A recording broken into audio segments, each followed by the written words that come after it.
Hi, Kitty. Good morning. Good morning, Ray. Nice to Well, see you. it's a beautiful day here in Colorado Springs, and hopefully the weather's beautiful in Evergreen as well.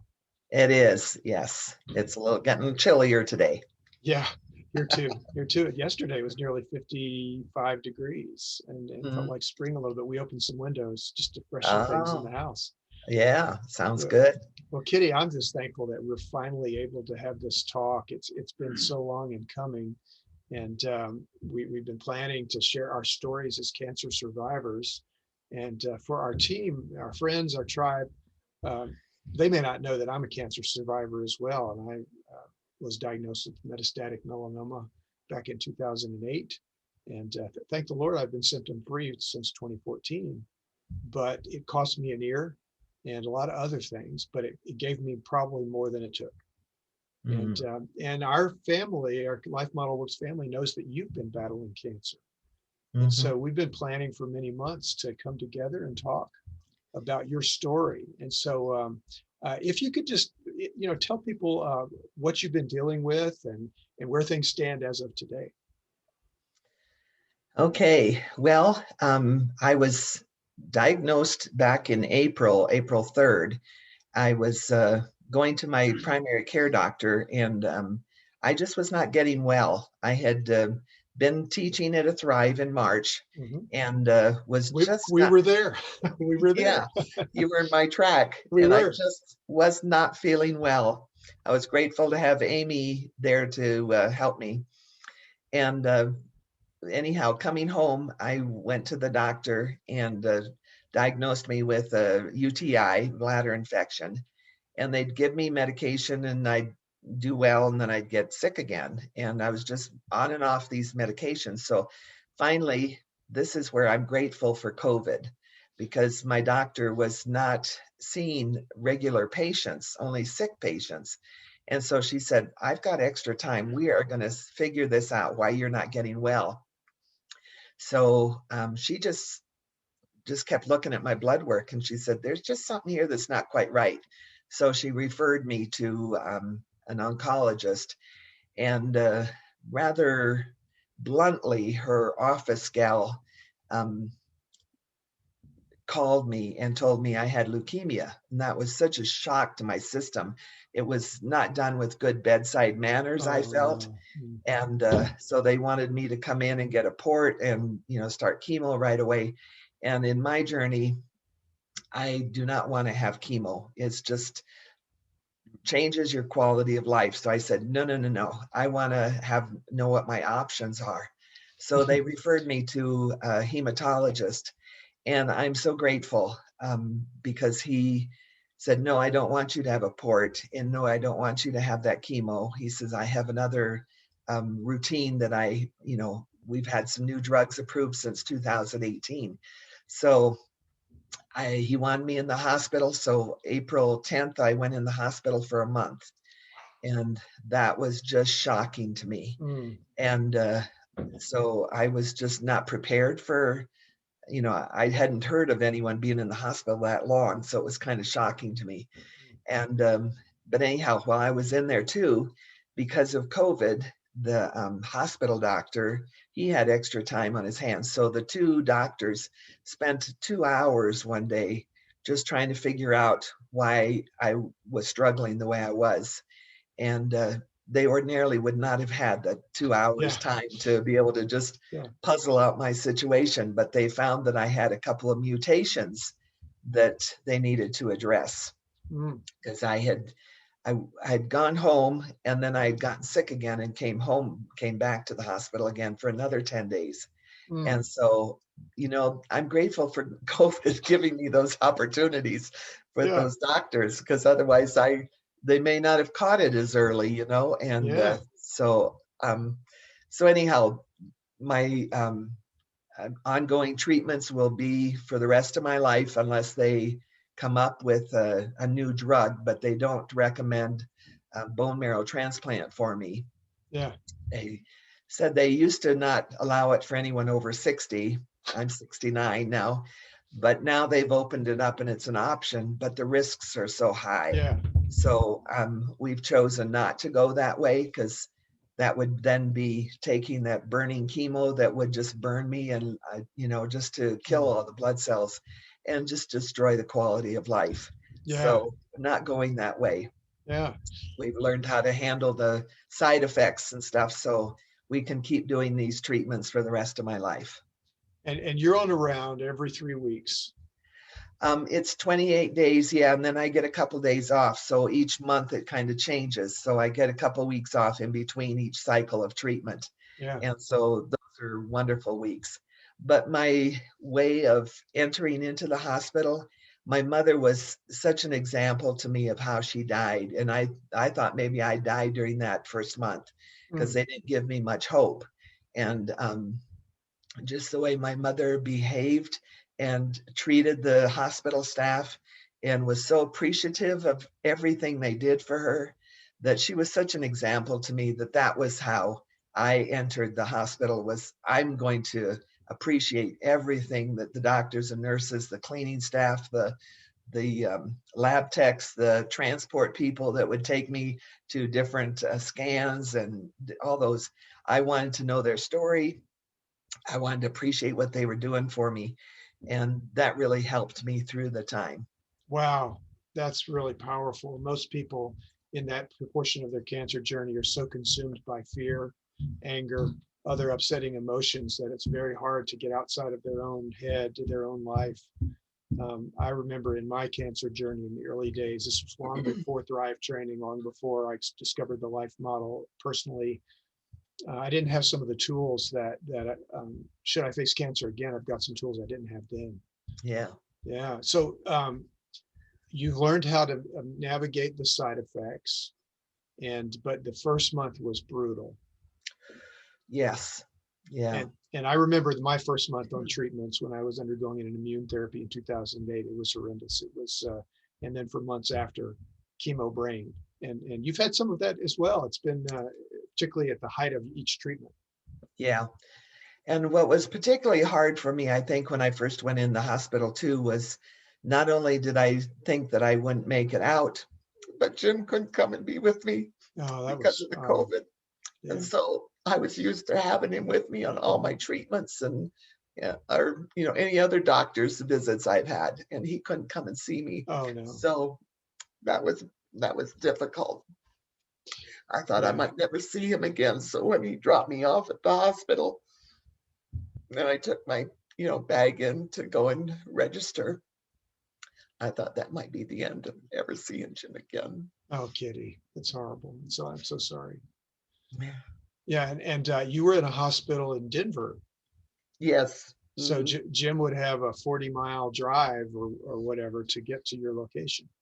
It's about we're within an hour of the hospital, which we're grateful for because we have to monitor my temperature all the time. Mhm. If I get a temperature over 100.4, I have to get into the hospital within an hour. And Mhm. so we're just under an hour of getting Goodness. to the hospital. So it's just a perfect location for us. And the doctor was very mindful in that he wanted me to go to this hospital because he thought this was the best hospital with the best nursing staff. Yeah, And so that's where he wanted me to go. And it was like such a blessing. yeah. I love those nurses and bonded Mhm. so well with them. I feel the same way. I like nurses even better than doctors, but but I've had some good doctors in my cancer journey as well. Uh-huh. Yeah. So going forward, what does your journey look like? Your cancer story? I'm continuing these treatments and but just getting healthier and being able to gain more strength and just moving on. It's I'm looking forward to this is a part of my routine now, Yeah. but how to live it to the fullest. Well, I know that for many years you had worked with Jim with Life Model Works in an active way, also as a Thrive trainer and probably with some other ministries. And you had to put all of that on pause. What does that look like going forward for you? Um, well, I'm hoping I have to get permission from the doctor each time to be able to kind of go any place. So if we have thrives in the Denver area, those are more Mhm. likely for me. Yeah, yeah, If that includes travel, that might not be so easy for me, but I'm going to check with him and see, because if we're managing the pills, and the medications, then I'm eager to be able to travel. And of course, depends on how COVID opens up too. yeah, that's But right. as long as I'm near a hospital that I could get to, and if I had to be transported back, Mhm. um, that would be a possibility. But um, doing the Thrive training just gives me such life that I want to get back to that. I just Yes. love those weeks. You're so good at it. And Deborah and I hadn't spent a whole lot of time around you last March until that week. But we did know you and observed you, and we sensed that something was off, but we couldn't put our finger on it. And it was so thankful that you were teamed up with Amy Brown. Well, I saw an email from Thrive today this week about Thrive training scheduled in August, and they've got a location in Denver next October. And so I hope to see you at both locations, if Lord willing, because Yes. Deborah and I will be at both, and some of our kids hopefully will be at the one in Denver. So Yeah. yeah, well, let's transition a little bit.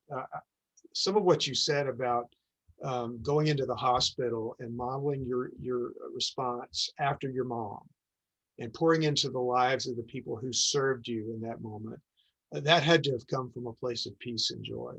Hmm. And so what has given you peace and joy in this cancer journey? Well, just being able to find our needs met.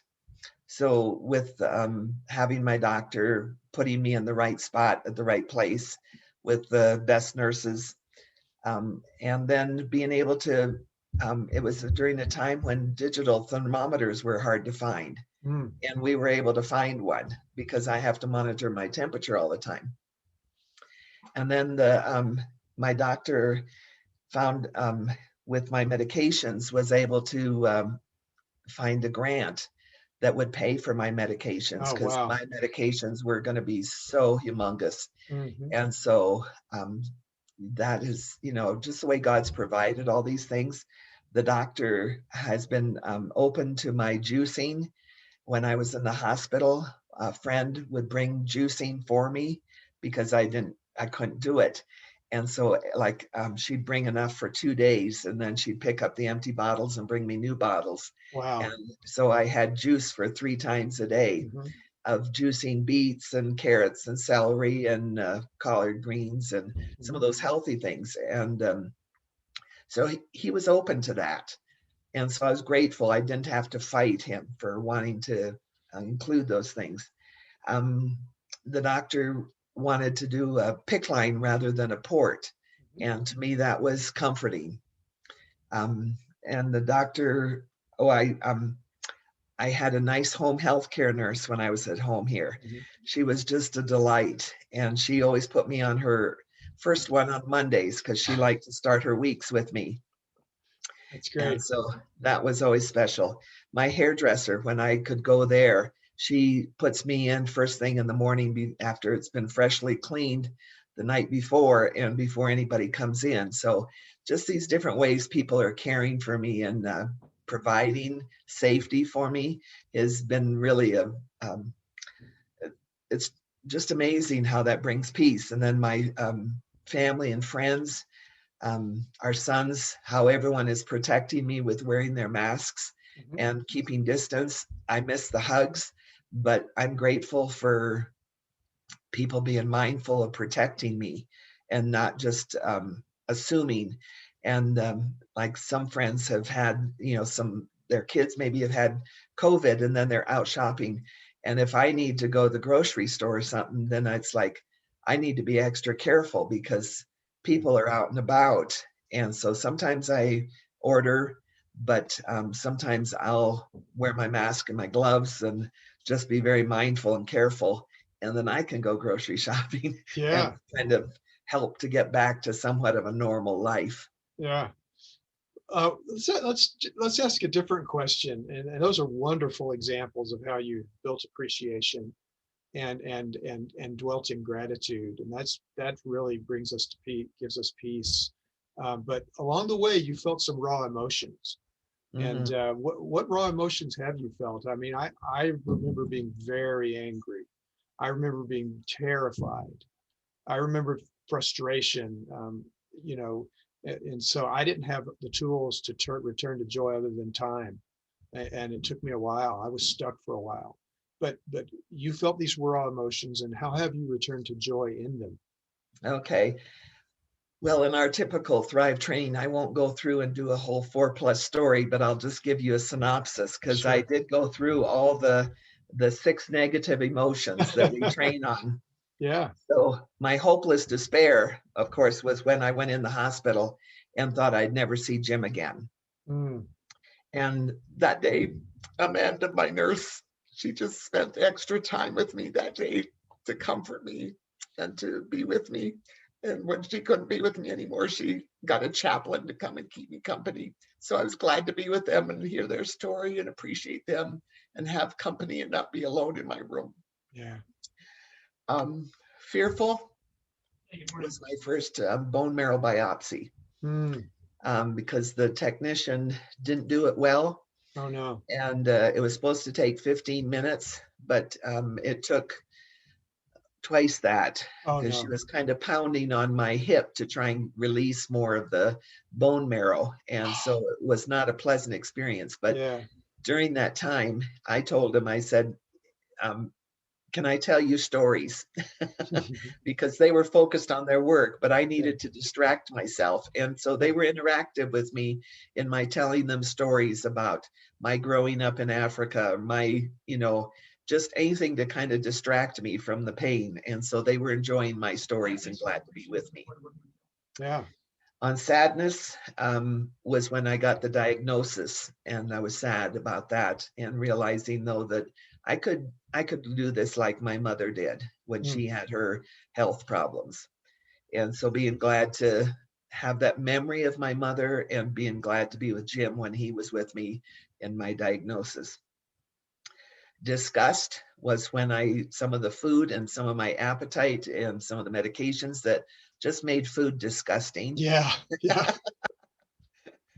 So, but yet I was always so grateful for the kitchen people that I talked to in the cafeteria. I developed a bit of a gal that recognized my voice. I never met her, but she'd always say, "Well, hi, Kathleen," because that was my official name on the Yeah. I love on the that name. thing.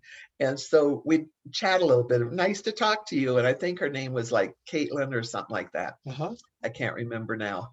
And then the person that would bring the meal to my room, sometimes they were from an African country, and then I'd connect with them and find out where they were from and all Mhm. that. And I loved that. So that helped me, returned me to joy. Shame when my nurses would have to take care of some of my bodily functions Mm. that were Mm. not very comfortable. But while they were doing that, I could chat with them and appreciate their skills and abilities, and that would return me to joy. And anger with the COVID restrictions that kept Jim from being able to be with me. But after about 18 days, I think it was when I was in the hospital, the governor changed the restrictions. Mm. And so Jim was able to come and be with me. Yeah. Oh, I was so delighted. I And bet you were. oh, that was beyond. Yeah. Yeah. That must have been a special reunion. Of course, you were in a hospital bed, all wired up, and it wasn't normal, but it must have felt really good. Yeah, I clung to him when he came in. Had It was you wonderful. been able to talk to him on the phone or FaceTime him during that time? Yes. Yeah, we would do it at least 4 or 5 times a day Mm. just to be in touch. Yeah. And that helped. And it must have been really hard for him as well. Yeah. Yeah. Yeah. Wow. You have been through the fire, and um, goodness, it's so important to be able to acknowledge these emotions Yeah. and to talk about what brings us comfort through them, to stay connected to our bodies, what's going on with our bodies. For me, I I'm kind of emotionally stunted, I guess. If you're not crying, screaming, or bleeding, I can't pick up on your emotions too well. Usually, I'm learning, I'm growing, but uh, your emotions in this moment takes me back to how I felt so many years ago. I remember one time I was going in for a treatment. I had a PICC line, and they were infusing me with interferon B, which was the only treatment for melanoma at the time. And it only worked for 5% of people. And the long-term prognosis was not good. And they told me that how it was going to make me feel bad. And so I'm sitting there getting infused, and this guy is sitting not 5 feet away eating a hamburger and French fries. And I was just sick to my stomach watching that. And it was a kind of a mental thing. I didn't actually get sick, but it was disgusting to me. Uh-huh. Now in COVID days, you could never do that because they're not going to pack the patients in that tightly in an infusion center. Right. Yeah. Well, Kitty, this has just been a delight. I can just tell we're going to have a part two. Okay. Yeah, but if you could sum up some of the things we've been talking about in this segment about your journey, about what's giving you peace, about your emotions, how would you sum it up for folks to leave them with a thought from this time of our meeting, of our time together? We never know what God's going to bring our way and what kind of journey he's going to have us on. And just making the best of it, knowing that Jesus is walking with us through it, and he knows, and he's guiding the steps. He's bringing the people into our encounter. And there's so much to look for in appreciation and being able to be grateful to people that there's just an abundance of those opportunities, even in the midst of the despair. Yeah. And so I'd encourage people to just look for all those and just take advantage of all the opportunities that God gives us to share life with others. That's beautiful. That is beautiful. Well, you've been such a model. You are such a model for us, just like your mother modeled enduring suffering well. You're modeling it well, and it's such an encouragement. And so Thank you. I just thank you for this time. And I look forward to talking to you again really soon. And we're going to do Okay. part two of this episode. Okay. Thanks so much, Ray.